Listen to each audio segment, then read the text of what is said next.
जो वसुदेव जी कन्या ले गए थे, मैया यशोदा की, वो रोने लगी थी कारागृह में। जैसे ही रोई तो कंस को पता चल गया।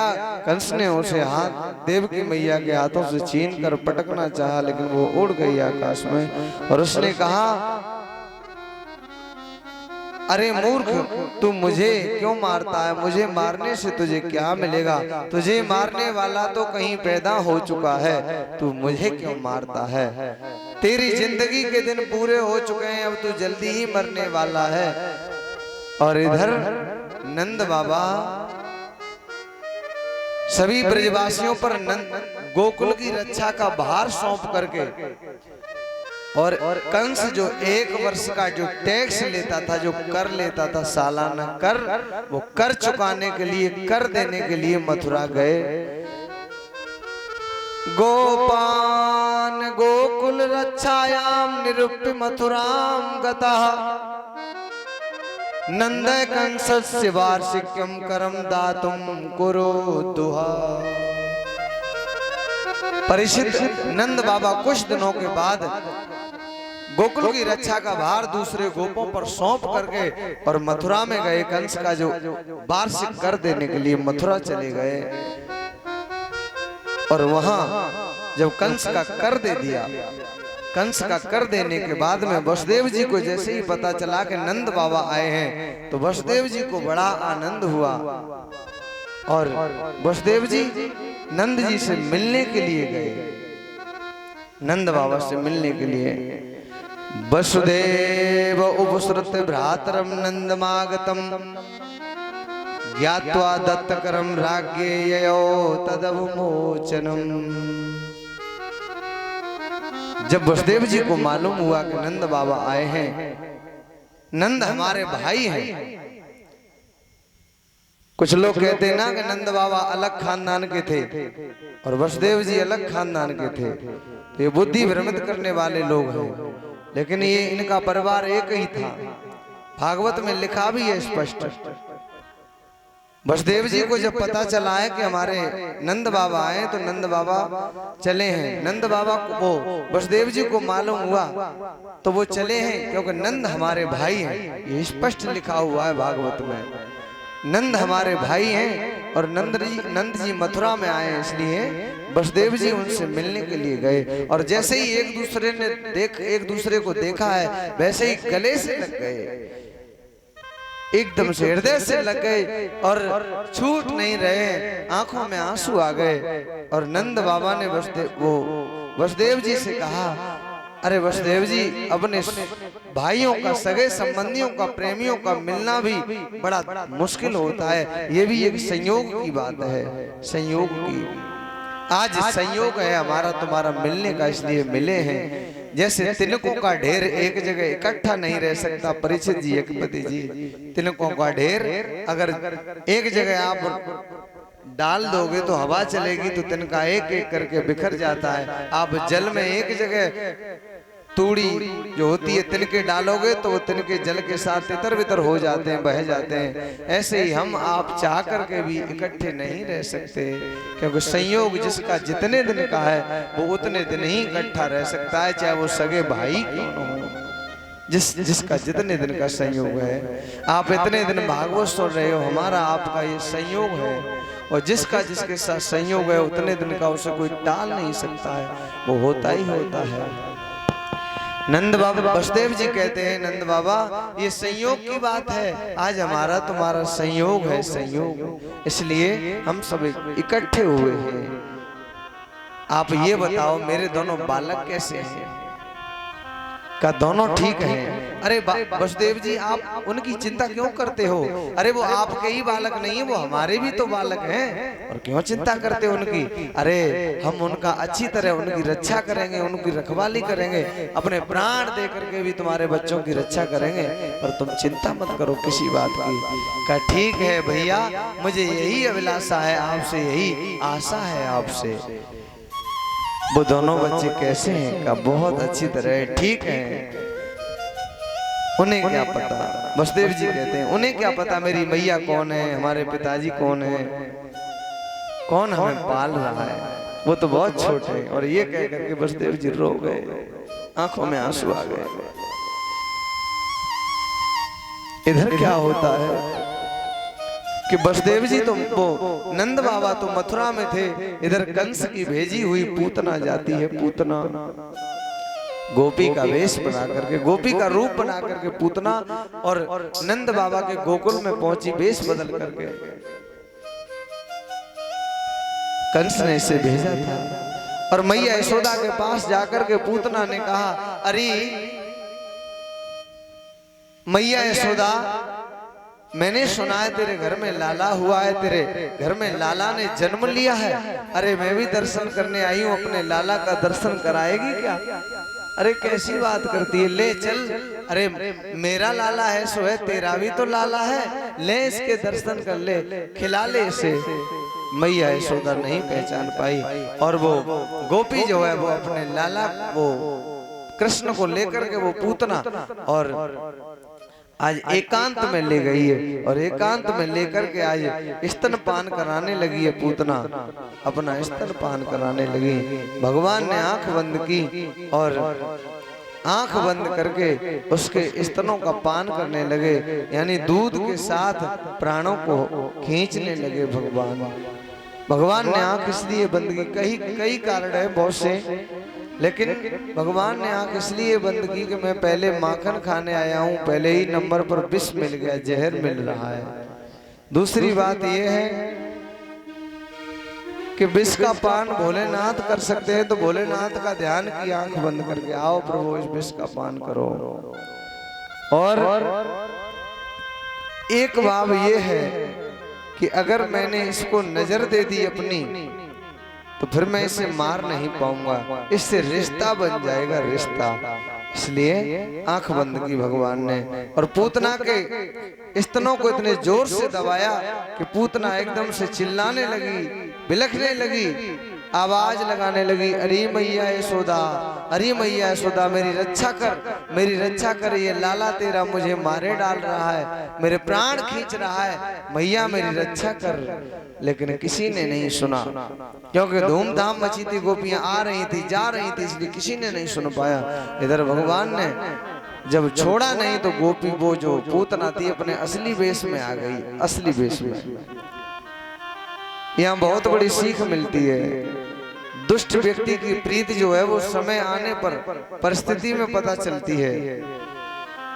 आपने देखा होगा वोट जब मांगने लोग आते हैं तो ऐसे लोग भी होते हैं जो इनका व्यवहार बड़ा खराब होता है, और वो भी आएंगे तो कैसे कहेंगे, पैर भी छुएंगे, जब कभी नहीं झुकना जानते लेकिन उस समय पैर भी छुएंगे और बहुत कुछ। उस समय इतना मीठा बन जाते हैं, लेकिन उसके बाद में क्या होता है कि जब आपने नहीं दिया तो फिर व्यवहार जो है वो बदल जाता है, एकदम रुख बदल जाता है, फिर एकदम दुश्मन की दृष्टि से देखने लगते हैं। तो ये है, और ये तो एक साधारण सी चीज है। वैसे आप किसी से भी करके देखें, ऐसे किसी व्यक्ति से जो दुष्ट प्रवृत्ति का हो, उससे आपका अगर रिश्ता है, तो जब तक आप उसके काम आते रहोगे तब तक तो वो आपसे बड़ा मीठा मीठा बर्ताव करता रहेगा।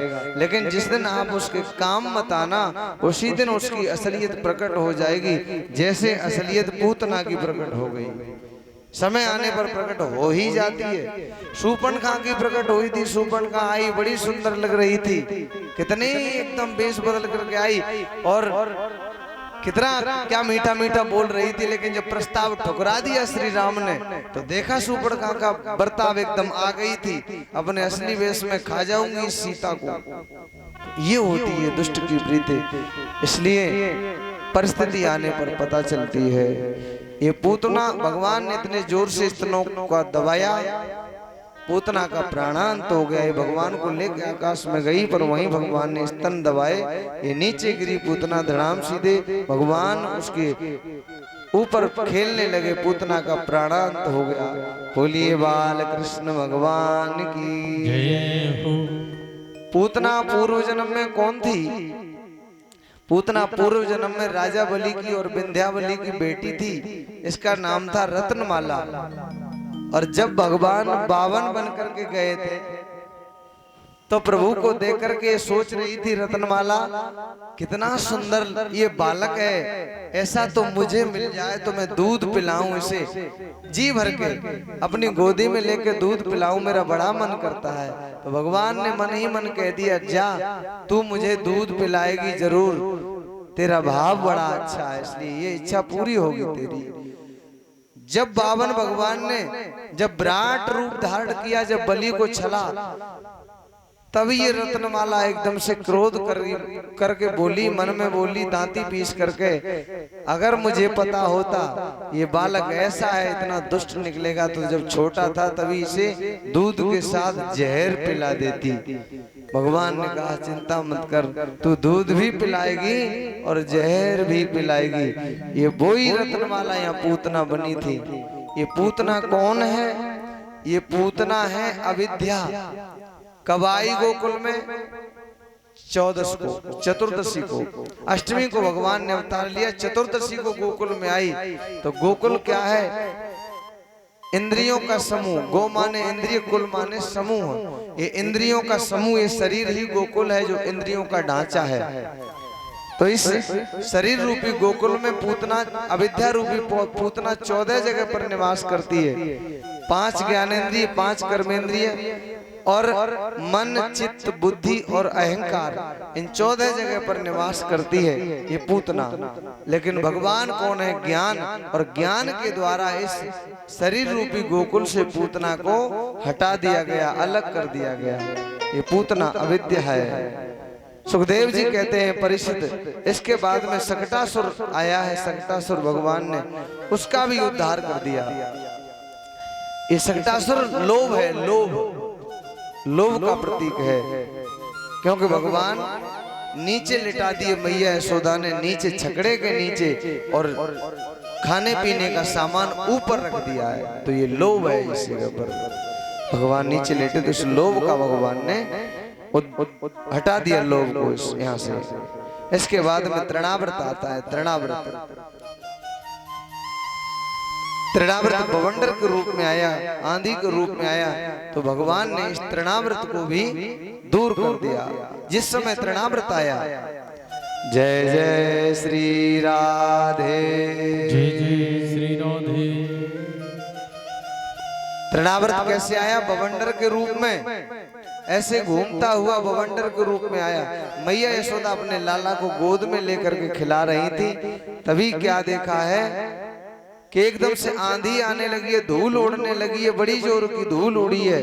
वैसे ही मैया यशोदा की गोदी में थे भगवान श्री कृष्ण, और जैसे धूल उड़ी, मैया की आंखों में धूल भर गई और लाला मैया की गोदी से बिछुड़ गए, दूर हो गए, आंखों में धूल आ गई, भर गई धूल। और ये तृणाव्रत भगवान को पकड़ के ले गया, आकाश में उड़ा ले गया। आकाश में जब उड़ा करके ले गया, भगवान ने सोचा इसका गला दबा दूं, और वो सोच रहा है इस बच्चे को यहीं से ऐसा फेंकूं कि नीचे जाते ही जाते मर जाए। लेकिन भगवान ने इतना कस के उसकी गर्दन पकड़ी थी कि वो छोड़ के फेंकना चाहता था भगवान को, लेकिन वो भगवान ने छोड़ा ही नहीं उसे। और इतने जोर से गला दबाया भगवान ने उसका, तृणाव्रत का इतने जोर से गला दबाया कि उसका प्राणांत हो गया। बोलिए बाल कृष्ण भगवान की जय। ये तृणाव्रत कौन है? ये तृणाव्रत है काम। और काम जब जीवन में आता है, व्यक्ति के सिर पर जब काम सवार हो जाता है, जब वासना सवार हो जाती है, तो वो अंधा हो जाता है। बिल्कुल, उसे फिर कुछ दिखाई नहीं देता, रात और दिन। कौआ अंधो रात में, दिन में उल्लू हो। कौआ अंधो रात में, उल्लू दिन में हो। कामी अंधो रात दिन, बोध गई सब खोए रे भैया, बोध गई सब खो।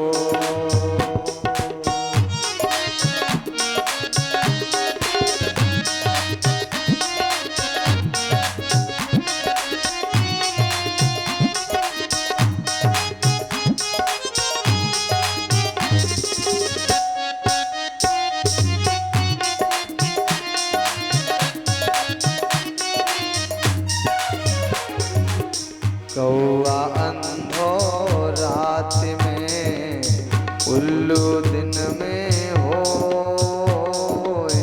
कामी अंधो रात दिन बुद्धि गई सब खोए भैया, बुद्धि गई सब खो, बुद्धि गई सब खोए। कामी ये सब जानते हैं आप कैसे अंधा है, दिन रात अंधा है, दिन रात। और तो ये तृणावर्त क्या है? काम है। जब काम सवार होता है तो फिर कुछ भी हया शर्म न कोई रिश्ता कुछ भी नहीं होता फिर। और जब काम आता है तो ज्ञान अलग हो जाता है, यानी ज्ञान को घुटी पर टांग देता है। यानी भगवान अलग हो गए, बिछुड़ गए। जब तृणावर्त आया तब मैया से भगवान बिछड़ गए। और जब ये बवंडर शांत हो गया, जब भगवान ने इसका उद्धार कर दिया, जब ये आंधी शांत हुई, धूल शांत हुई, बवंडर शांत हुआ, तब एकदम से मैया ने देखा अरे लाला तो वो है। और लाला को उठा लिया अपनी गोदी में और पुचकारने लगी मैया, प्यार करने लगी एकदम से, मेरा बेटा मेरा बेटा। आज इस प्रकार ये सुखदेव जी कहते हैं, परीक्षित गर गए पुरोहितो राजन यदूनाम सुमहा तपः, ब्रजम जगाम नंदस्य वसुदेव प्रचोदितः। परीक्षित यदुवंशियों के कुल पुरोहित थे गर्गाचार्य जी, यदुवंशियों के कुल पुरोहित थे गर्गाचार्य जी। तो गर्गाचार्य जी नंद बाबा के गोकुल में आए। और नंद बाबा के गोकुल में जब गर्गाचार्य जी आए तो नंद बाबा ने उठ करके उन्हें प्रणाम किया, प्रणाम।